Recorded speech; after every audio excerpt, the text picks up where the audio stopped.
Sebagai salah satu platform media sosial dengan pertumbuhan tercepat di dunia, TikTok telah menciptakan sebuah ekosistem di mana engagement lebih penting daripada isi, dan di mana perhatian manusia dapat dikapitalis dalam hitungan detik. Tetapi di balik tren dan filter yang tampak tidak berbahaya, ada sebuah pertanyaan besar. Apa dampak dari semua ini terhadap masyarakat? Di banyak negara, TikTok adalah sarana hiburan. Namun di Indonesia, TikTok telah menjadi industri baru, sebuah ekosistem di mana kebodohan dapat dimonetisasi. Seorang pria tua duduk di kolong lumpur selama berjam-jam menggigil sambil meminta gift. Seorang ibu rumah tangga menari dengan pakaian minim untuk menarik lebih banyak penonton. Bahkan seorang petani yang dulu mengandalkan hasil panennya, kini lebih bergantung pada jumlah bintang virtual yang diberikan oleh orang asing di internet. Pakar media sosial, algoritma TikTok tidak dirancang untuk mempromosikan kecerdasan atau substansi. Ia hanya mencari apa yang menarik perhatian manusia. Itu berarti konten yang absurd, kontroversial, dan mengejutkan. Bagi sebagian orang ini mungkin tampak tidak berbahaya. Tapi apa yang terjadi ketika sebuah masyarakat mulai memberi penghargaan lebih besar kepada mereka yang menghibur dibandingkan mereka yang berkontribusi pada ilmu pengetahuan dan pembangunan? Di dunia ini, seorang ilmuwan yang menghabiskan puluhan tahun meneliti penyakit mungkin tidak akan pernah mendapatkan pengakuan yang sama dengan seseorang yang melakukan aksi nekat di depan kamera. Di balik fenomena ini, ada sebuah kenyataan pahit. Banyak orang tidak memiliki pilihan lain ketika lapangan pekerjaan semakin menyempit, ketika pendidikan tidak lagi menjamin masa depan.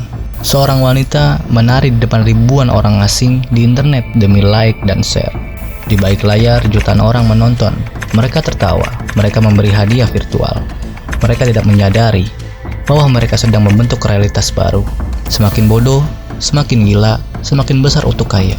Tapi ini bukan hanya hiburan, ini adalah perubahan budaya. Ini adalah mekanisme sosial baru yang mendikte bagaimana kita menilai kesuksesan.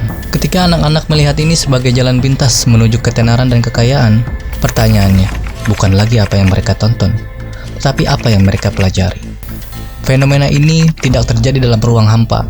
Ia lahir dari tekanan ekonomi, dari sistem yang gagal menyediakan solusi, ketika lapangan pekerjaan semakin sempit, ketika pendidikan tinggi tak lagi menjamin masa depan. Masyarakat mencari jalan pintas, dan TikTok menawarkan sebuah opsi yang tampaknya sederhana, tampil di layar dan buat sesuatu yang menarik dan akan mendapatkan uang. Bagi banyak orang, ini bukan soal pilihan, ini soal bertahan hidup. Mereka sadar bahwa bertingkah bodoh akan menarik perhatian. Mereka tahu bahwa dengan sedikit aksi nekat, uang bisa mengalir dari saweran digital. Mereka melihat bahwa inilah jalan pintas menuju penghasilan. Tetapi ini juga menciptakan siklus baru, siklus yang semakin lama semakin sulit dihentikan. Dulu, seorang guru adalah simbol ilmu, seorang pejabat adalah simbol pelayanan publik.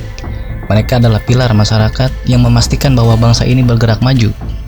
Namun kini, semakin banyak yang terjun ke dunia digital, bukan untuk menyebarkan ilmu atau kebijakan, tetapi untuk mengejar popularitas.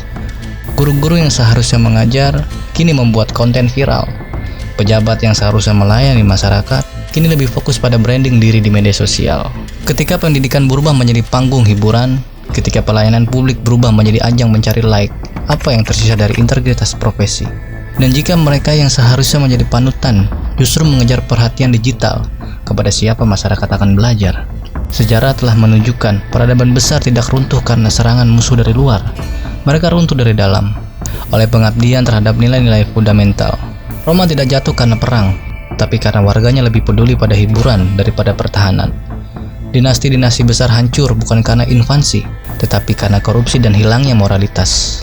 Mencari eksistensi digital daripada mengurus rakyat. Maka ini bukan sekedar tren media sosial. Ini adalah gejala dari sesuatu yang lebih besar. Sebuah peradaban yang mulai kehilangan pijakannya. TikTok bukan penyebab utama. TikTok hanyalah cermin yang memperlihatkan kepada kita siapa kita sebenarnya. Kita bisa menyalahkan algoritma, kita bisa menyalahkan mereka yang membuat konten. Tapi pada akhirnya, semua ini terjadi karena kita menonton. Dan pertanyaannya, apakah kita akan membiarkan ini terus terjadi? Atau kita akan memulai bertanya, bagaimana kita bisa mengambil kembali kendali atas budaya dan diri kita sendiri? Karena jika kita tidak bertindak sekarang, kita bukan hanya kehilangan moralitas. Kita kehilangan arah sebagai sebuah bangsa. Terima kasih.